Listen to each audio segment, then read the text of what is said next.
Estamos de volta, nosso Vida e Saúde todo especial, falando aqui sobre o uso de telas para crianças. Doutora Natália Biagi, que é psiquiatra infantil, especialista nisso. Doutor César Vasconcelos, nosso psiquiatra geral aqui, está sempre com a gente, ajuda clareando muitas nossas ideias, viu, Natália? A gente falou sobre os prejuízos do uso das telas, a gente falou sobre a recomendação de exposição média, né, pela Sociedade Brasileira de Pediatria. E a gente quer falar um pouquinho agora sobre como você pode lidar melhor com isso. Mas antes de entrar nesse assunto, eu quero oferecer para você de casa o nosso guia de estudos Sentimentos, a Ciência do Existir. Ele foi escrito pela doutora Rosana Alves, que é neurocientista. Ela traz aqui em cada capítulo algo sobre o funcionamento da mente, sobre o impacto que nós recebemos do meio, das nossas origens, né? Aquilo que os seus pais, seus avós, sua família recebeu e como isso impacta para você e como você pode reagir a tudo isso, ao meio, às heranças, às cargas genéticas, né? Aos nossos traços de personalidade para obtermos o melhor, porque a nossa vida não é só bolinho, não. A gente não tem só dias azuis, ensolarados, nós temos dias sombrios também. E quando a tristeza bate, quando a depressão começa a ficar difícil, quando os nossos relacionamentos parecem ruir, nós precisamos de ajuda. E acho que antes disso, gente, antes disso acontecer, é importante a gente buscar compreensão, entender o funcionamento da nossa mente, dos nossos comportamentos, para que a gente, ao passar pelas dificuldades, pelos momentos baixos da vida, a gente tenha condições de subsistir e de continuar nessa luta. Então eu quero oferecer para você esse guia de estudos para você estudar aí no silêncio da sua casa, no seu momento, sozinho, sozinha. Se você tem um filho ou uma filha passando por dificuldade, crises de ansiedade, enfrentando depressão ou com dificuldades para lidar com algum trauma, esse guia de estudos é para você. Liga para cá, nossos atendentes estão aqui a postos para você pedir aqui o seu guia de estudos e ele é grátis. Vai chegar aí para você sem custo nenhum, então bora aproveitar. 0 operadora 12 21 27 31 21 é o número para você ligar aqui e falar com algum atendente. Se você preferir o WhatsApp, você pode ligar para o código 12, mandar mensagem. Pelo WhatsApp, só texto, tá? Código 12 98244 44 49. E é só dizer, quero uma Sentimentos, quero uma revista Sentimentos, ou quero um guia de estudos Sentimentos, que a gente vai retornar o seu contato e você vai receber aí gratuitamente. Quero saber de vocês agora, doutores, como que as famílias, às vezes, na melhor das intenções, podem influenciar negativamente esse uso de telas. A influência pode ser grande, né? Eu acho que vários aspectos práticos. Eu acho que um deles é a questão de ter as telas sempre ligadas. A gente vê isso com muita frequência. Você vai a uma casa e tá a TV lá ligada, mas não tem ninguém assistindo, né? Só pelo barulhinho. Pois é, pelo barulhinho. Então, acho que isso já é um fator que dispersa, né, a criança. Então, acho que se tem uma TV ligada e ninguém tá assistindo, desligue, por favor, uma outra tela. Acho que essa pode ser uma influência. Eu acho que uma outra influência é em relação a essa tela livre, principalmente nos quartos de dormir, acho isso muito complicado. Eu acho que quanto mais você, pai, você, mãe, conseguir atrasar o arsenal, digamos assim, de dispositivos eletrônicos que você vai fornecer para o seu filho, melhor vai ser para o seu filho, né? A gente tem tido o celular, sobretudo, tenho visto no consultório muito isso, como algo para controlar as crianças e cada vez mais precocemente as crianças tendo o seu celular, né? E o quanto o que a criança vai ter de acesso, né? Conteúdo, etc. Então, acho que essa é uma outra questão. Acho que a grande questão é que os pais que consomem muito tela, em geral, tendem a terem mais dificuldade de verem problema na questão da exposição dos filhos, né? Acho que essa é uma realidade. Então, é inevitável a gente falar sobre a influência da família e não refletir em como nós, pais, consumimos. Ok. Né? Então, como que é o nosso consumo? Eu acho que tem a questão que, ok, muita gente trabalha mesmo com a tela, mas muitas vezes a gente está na tela e não é para trabalho. né? A gente tá lá checando, dando uma curtida no fulano, sendo que tá lá uma criança querendo ter uma interação com a gente, né? Ninguém gosta de se sentir menos querido que uma tela. Eu, particularmente, não gosto. Acho que vocês também não. Preterida, né? Preterida. Imagina uma criança que tá ali e você tá... Então, eu acho que essa questão faz com que nós, pais, tenhamos meios mais automáticos quando estamos com uma criança. Então, eu tenho uma filha de menos de 2 anos. Imaginem, eu tô lá, né, curtindo e minha filha tá, mamãe, olha aqui, olha o passarinho, olha não sei o quê.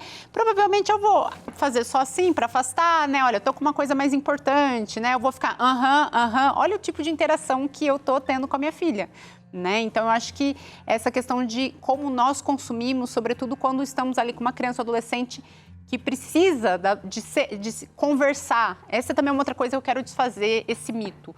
Nós pais, às vezes, pensamos assim, conversar com o nosso filho, interagir, é importante quando ele é criança. Quando ele é adolescente, realmente, ele quer os amigos e tal. Queridos pais, né, aí em casa, nossos filhos adolescentes também precisam, e muito, que nós pais conversemos com eles. E a gente precisa se interessar pelo universo deles, né, doutor César? Porque eu não posso falar das minhas coisas e querer que meu filho fique ali prestando atenção. Sim, sabe 100%. Que tem um estudo muito interessante, foi feito em relação à adolescência, mostrando, eles compararam nessa pesquisa famílias que tinham muita interação entre os pais e os filhos adolescentes, tipo tomar refeições juntos, né? E outras famílias que não tinham essa interação por várias razões. Então, o estudo mostrou claramente de que nas famílias que pelo menos uma refeição por dia, que geralmente é o jantar, né, que chega do trabalho, todos chegam e desliga todas as telas, celular, esses jovens tiveram melhor, prospectivamente para frente, melhor saúde mental do que aqueles jovens que não tinham essa interação aí, né? Outra coisa importante também é, como a doutora Natália falou assim, desliga as telas aí. Você sabe, a criança, para o desenvolvimento psicológico e também cerebral, ela precisa da fantasia. As brincadeiras das crianças, não é? Cheio de fantasia, elas criam um mundo imaginário, né? E isso é normal da criança e a tela vai cortar isso aí, né? E a conversa com o filho adolescente, ela também tem um efeito muito importante, lógico que também melhoram as notas, a performance acadêmica, a gente tem comprovação disso também, mas a gente pode prevenir uma série de comportamentos e problemas através dessa conversa. Você estava dizendo que precisa da fantasia, uma outra coisa que a criança pequena precisa e que a tela aborta isso, né? Então imagine você com um bebê em casa, ele precisa de um outro que se relacione com ele, que nomeie as coisas, né? Que faça cosquinha, diga, tá cheirando, ai que cheiro forte, olha isso. Então, a criança pequena precisa desse outro e a tela não faz e nunca fará isso. Que nós adultos fazemos esse plano da relação para que essa criança, então, vá se constituindo como um ser, né? Para que a criança consiga entender, eu sou Natália, né? Um ser único. Então, passa por tudo isso. Então, brincar é coisa séria. Muito sério. Nunca o virtual vai substituir o presencial em termos de nutrição afetiva. Muito bom, muito bom. Gente, chegou a interação aqui que eu quero trazer aqui na sua tela. Talvez te represente aí em casa. A Vânia Prieto, disse o seguinte: quando a criança já está habituada em usar telas por muito tempo, o que fazer? Sem trazer muito estresse para a mãe e para a criança. Vânia, essa pergunta de R$1 milhão. Tem mais uma interação aqui, aguenta aí, Vânia. A Maiara Mirli também disse o seguinte: eu fui muito relaxada com meus filhos nesse sentido e deixei eles usarem muito as telas. Minha filha hoje tem 14, meu filho 6. Será que ainda é possível reverter? Me ajude, pois parece impossível. Maiara, Vânia e pais, mães, avós, tios, professores de plantão, vem para cá. Doutora Natália, doutor César, nós temos aqui uma família linda. E às vezes a gente posa bonito na foto mesmo, para as redes sociais, para o Instagram, para o Facebook, para o seu WhatsApp. A gente paga, às vezes, uma sessão de fotos, mas a família está desmoronando. Eu quero sua ajuda. A gente vai falar aqui de como a família pode ajudar, contribuir agora. A doutora Natália falou de como a família pode atrapalhar, mas agora vamos ser proativo? Como é que vocês, pais, ajudam os filhos? Olha, reorientar as atividades. Exemplo pra gente, Natália. Exemplo, não adianta você falar para o seu filho assim, olha, filho, agora você não vai ter mais tela das 2 às 3 como você estava tendo, né? E ponto. Então, o que a gente precisa fazer? Oferecer alternativas, sobretudo quanto menor a criança for. Tá. Né? Então, a criança, ela precisa ser reorientada. É isso que reorientar as atividades está querendo dizer. Então, olha, filho, você, que nem eu tô lá com a minha filha pequena, não vai poder mexer no celular agora. Tudo bem, mas o que a gente vai poder fazer? Mas se você acha válido a gente, por exemplo, elas deram um exemplo aqui de filhos grandes, 6, 14 anos, tem um pouquinho mais de compreensão. É válido fazer estabelecer, sentar e falar, gente, a gente está usando demais, vamos diminuir daqui para frente fazendo tal coisa? Super válido você ter uma espécie de quadro de rotinas, né, para uma criança maior, por exemplo, né? Então, à tarde, o que você pode fazer? A gente pode discutir juntos, coisas do seu interesse. Eu gostaria de jogar futebol. Ótimo, de quarta-feira à tarde a gente pode entrar com futebol, né? Então, eu acho que você entender o que a criança gosta e aí você reorientar para a atividade que a criança tem interesse, mas que não envolva a tela. É porque o adolescente, você sabe que a adolescência é aquela fase de deixa que eu sei tudo e mamãe, socorro, não sei, né? É o normal da adolescência, essa ambivalência que a gente chama, né? Então, no fundo, o adolescente, ele precisa de um mentor, ele precisa do pai e da mãe para poder ajudar, porque não tem a maturidade ainda. Então, cabe mesmo ao adolescente dizer, não, agora vamos parar um pouquinho com a tela e vamos fazer outra coisa. Bora para o próximo item aqui de como você vai ajudar a sua família, seus filhos, até seu pai, seu cônjuge aí, ó. Supervisione o uso das telas. A gente tem até tecnologia ajudando isso, bloqueando, dando tempo de limite aí para uso, né, doutora? Nesse sentido, nós somos uma geração de pais privilegiados, né? Porque realmente isso facilita muito. Você pode colocar um tempo de limite, você pode saber que conteúdo que seu filho está acessando, né? É muito importante a supervisão do que o seu filho está vendo. Exatamente. Eu lembro do Dr. César, da mãe do Dr. Ben Carson, naquele filme Mãos Talentosas. E a mãe limita, ela fala, vocês assistem um por dia, agora vai assistir um por semana, um programa por semana. Ela limitou, e ela era limitada naquela época, né? Então, você arranja mecanismo, gente. Vamos para o próximo item? Olha aqui. Ali nessa questão aí, supervisionar, eu estava viajando um dia desse com minha filha e meu genro e netinhos, e aí a mãe liberou um pouquinho para mexer no celular, e aí eu vi que entrou um negócio violento ali. Eu falei, é o mais velho, né, o Lucas, de 9 anos. Não, isso aqui é violento, querido, isso não pode. Não, vovô, é só propaganda, então tem que supervisionar. Até a propaganda, só né, doutor? Propaganda. Olha aqui, gente, vamos dar uma olhada nessa outra dica aqui da família, ó. Como é que você pode ajudar o seu filho, sua filha? Propõe algo divertido para pós-tela. Não dá para querer sair da tela e falar, vamos fazer uma tarefa de matemática. Não, pegando o gancho aí dessa viagem, é interessante, porque depois a mãe e o pai monitoram o tempo que está ali, né? Então, eu estava viajando no banco de trás com eles, que eu gosto de sentar junto deles ali, né? Para segurar a mãozinha, brincar e tal. E aí o pai e a mãe colocou o limite. Agora vamos parar, já fiz o tempo X, né? Então, esse pós-tela, o que eu pensei assim, o que eu faço? Vou fazer o seguinte, vou pensar no alfabeto todo, nome de automóveis. Começa com A, vamos lá. Austin, Audi e tal, e começamos a ter uma alternativa de brincadeira ali, de interação, né? Tem que ter, gente, tem que ter. Não dá para tirar a tela e ficar ocioso, porque daí você vai ceder novamente. Vai ceder novamente ao uso. Olha aqui, ó, vem para cá. Vamos virar aqui para ver qual outra artimanha você vai usar. Evite usar as telas para controlar a criança, como uma chupeta eletrônica. Eu preciso trabalhar, vai assistir. Exatamente, né? Então a criança está tendo uma explosão de raiva ou uma birra, uma criança menor, né? Por uma frustração, ela não está conseguindo lidar com aquilo. Não pode ser uma alternativa então tal tablet, então tal celular, né? Dá trabalho mesmo a gente acolher esses momentos, a gente estar junto com a criança, estar junto com o adolescente, a gente tem que ter uma disponibilidade. Isso. E é algo que, eu acho que essa que é a palavra. A gente tem que ter essa disponibilidade. Tá lá chorando, queria aquele negócio, não pode subir, é muito alto. Tá aqui, então acho que a gente não pode trocar esse controle emocional. É dessa maneira que a gente vai, inclusive, ensinar as nossas crianças e adolescentes a lidarem com as emoções, tendo essa disponibilidade afetiva para estar com eles. E as telas não podem ser essa alternativa. Faz parte do contrato, quando você resolveu ser pai, faz parte ali do pacote. Eu gostei dessa palavra, viu? Disponibilidade, porque sabe? O pai e a mãe, os dois, a criança precisa dos dois. E o pai e a mãe precisa ter essa doação, sabe? Desliga lá o feijão que está cozinhando para não queimar, né? E vai lá e senta, queridinho, fala para a mamãe o que está acontecendo. Então você interage, você deixa a criança falar, você para poder dar atenção para ela. Então isso é muito valioso para a autoestima dessa criança e para um monte de coisa de saúde mental para ela, né? Vamos para uma próxima dica? Olha aqui, estou vendo aqui um pai gigante segurando alguém nos ombros. Seja um exemplo.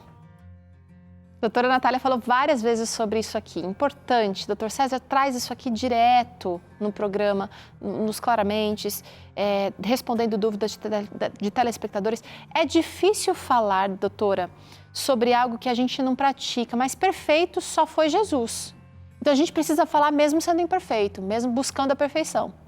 Exatamente, a gente precisa falar mesmo sendo imperfeito, né? E eu acho que também a gente, dependendo da faixa etária, a gente pode explicar que nós também somos vulneráveis, que nós também somos imperfeitos. Eu acho que essa questão da imperfeição, em certa medida, ela é necessária para o nosso desenvolvimento. Né? Nós vamos criar filhos também numa ilusão de que o mundo é perfeito, né? Então, eu acho que tem que ter um equilíbrio da nossa postura de ser um exemplo mesmo, mas tendo momentos de imperfeição também. Você acha válido eu falar para o meu filho assim, filho, eu também estou na luta, eu também sei que eu preciso diminuir meu uso e nós vamos juntos, você acha legal? Válido. Acho muito válido. A gente vai ter que se perdoar também, né, em vez de ser muito duros. Também em relação aos netinhos, né, que meus filhos já são casados, então agora mais lido com eles, né, como crianças assim. E realmente, claro, algumas vezes eu saio com eles, vou no parquinho e tal, e aí eu vou responder alguma coisa ali, fica com a gente, vem cá, briga com a gente e tal. Então, eu li um artigo esses dias que falava sobre essa questão, a importância da interação avô, avó e os netinhos. Então, mostrando que os netinhos ensinam muita coisa, tecnologia para os avós. Tem uma troca. Mas os avós passam algumas coisas para eles, né? Que são de afetividade mesmo, e de culturais interação. Também, né? Culturais, você contar né? como era no seu tempo, né? Isso é uma riqueza muito grande. E realmente eu estou aprendendo com eles. As crianças adoram isso. Outro dia até eu fiquei admirado comigo mesmo, que eu falei, cara, eu consegui ficar com ele lá, sei lá, 1h30, 2 horas, sem mexer no celular. Então, opa! Yes! Que bom, ó. Olha essa outra dica aqui para você como família que tá na luta, que quer, que deseja o melhor para sua família. Ó, tenha uma conversa franca. Então, a gente já falou sobre isso aqui. Vale usar dados científicos, vale usar esse Vida e Saúde aqui. Eu acho que a gente também tem que ter uma sensibilidade em entender a faixa etária da criança. Eu tenho uma filha com menos de 2 anos. Não adianta eu falar tudo isso que eu sei, né, para ela, explicar dessa maneira, ela não vai entender. Então, hoje, como que eu faço com a minha filha? Vou dar um exemplo prático para você que tem aí uma criança pequenininha, que nem eu. Olha, filha, celular é de adulto. Você é bebê, ela ainda não tem 2 anos, você é bebê e bebês não mexem em celular. Eu não tenho como desfilar para ela que, olha, vai dar problema no sono, não posso. E é essa maneira que a gente lida. Conforme ela for entendendo mais, a gente pode explicar, olha, vai atrapalhar você na escola, de entender as coisas, né? Vai atrapalhar isso, vai atrapalhar aquilo. E também tem uma coisa em casa que eu quero dizer para você, pai e mãe, que chega uma determinada fase, a gente é muito confrontado com, mas o Joãozinho, os pais deixam. Né? Essa é uma coisa muito Meu filho chegou e falou, doutora, mãe, todos os amigos da sala têm celular. Por que eu não posso ter? Essa pergunta, a gente tem que tocar nisso hoje, né? Porque é muito do dia a dia. Eu ainda não passo por isso, mas eu vou passar daqui a pouco tempo, né? Então, eu acho que é importante você explicar o limite para o seu filho e você dizer assim, olha, talvez os pais do Joãozinho não tenham ainda entendido, não tenham estudado sobre essa questão, ainda não saibam todos os prejuízos. E aí, de acordo com o que o seu filhinho lá consegue entender, que são A, B e C. Mas a mamãe e o papai estão sabendo disso, estão preocupados com você. É por esse motivo que aqui em casa a gente usa só tanto tempo, só tal dia, né? Então, eu acho que é importante a gente explicar para os nossos filhos o porquê que a gente coloca o limite, de acordo com o que eles podem entender a cada fase, claro. A gente usando a linguajar adequado para cada fase, é interessante como as crianças elas aprendem, elas prestam atenção, né? E se a questão de adolescente, uma adolescente quer ficar independente. Não, você explica, senta, conversa, explica E você vai dizer, olha, você entender, porque tem alguma dúvida e tal. E o adolescente, então, se ele for inteligente, claro, e não for muito rebelde, ele vai estar bem. Mãe, você tem razão, é verdade, não sabia disso, obrigado por me informar, né? Às vezes isso vem um pouco depois, né, doutor César? Às vezes o nosso papel é simplesmente segurar a onda ali, depois isso chega com a maturidade. Última dica de hoje aqui, mas você aí pode ter muitas outras em mente. Estabeleça regras e limites. É seu papel como responsável. É isso, gente. É isso. Hoje a gente tem um perfil de pais cada vez mais comum, eu tenho visto muito isso no consultório, de uma educação em que a gente consulta a criança. É lógico que a gente consulta a criança, mas regras e limites são os adultos que têm esse estabelecimento, né? Então, meu filho pode vir até X tempo. Não é uma questão de negociação, então a gente duplica, triplica, porque o fulaninho quer, né? Então a gente tem que ter esse bom senso, né? A gente pode negociar lá o horário e tudo mais. Então eu acho que é importante ter regras e limites, eu acho que os adultos são muito parte ativa e responsável central por isso, né? E combinados mesmo, olha, na hora de comer não tem tela. Na hora de comer não tem tela, na hora de dormir, né? Antes da escola não vai ter. Então acho que tem que ter as regras e limites dentro de casa para que o seu filho possa se desenvolver da melhor maneira possível e podendo ter o seu potencial, porque toda criança nasce com aquele potencial genético. E nós, como ambiente, colaboramos favorecendo ou desfavorecendo. E aí tem que pensar que o mundo tem regras. Não adianta eu me espernear na porta do banco que fechou 4 horas e eu cheguei lá 4h05. O mundo tem regras. Então, a gente ensina essas crianças a tolerar a frustração e a aceitar as regras pouco a pouco, né? Exatamente. Gente, que discussão válida hoje aqui, não foi? Você está aí pensando em muita coisa, sua cabeça está... Eu convido você a rever esse programa, convido você a acessar partes aqui dele. Ele fica disponível todinho para você no nosso canal do YouTube, youtube.com/Vida e Saúde NT, tem um NT no final. Você pode compartilhar com seus amigos, familiares. Mas eu quero agradecer a doutora Natália, de coração, pela presença aqui, foi muito legal. Eu que agradeço. E o doutor César... Sempre, é muito bom passar tempo com Natália, o senhor. muito obrigado. A Natália aceitou o nosso convite, né? Com criança pequena, com consultório e tal. Obrigado, viu, Natália? Muito válido aqui. Eu que agradeço, porque eu me sinto honrada de poder dividir um pouco dessas informações. E é uma oportunidade de conscientização e, quem sabe, aí sendo muito ousada, de promover mudança na sua família. Com muito carinho a gente faz isso. Eu espero que você tenha aproveitado. Espero te encontrar num próximo Vida e Saúde aqui, se Deus quiser. Amanhã a gente vai estar junto, se Deus quiser. Um abraço, gente. Tchau. Fiquem com Deus. E, acho que a gente precisa rever nossos usos aqui também, né? Com certeza.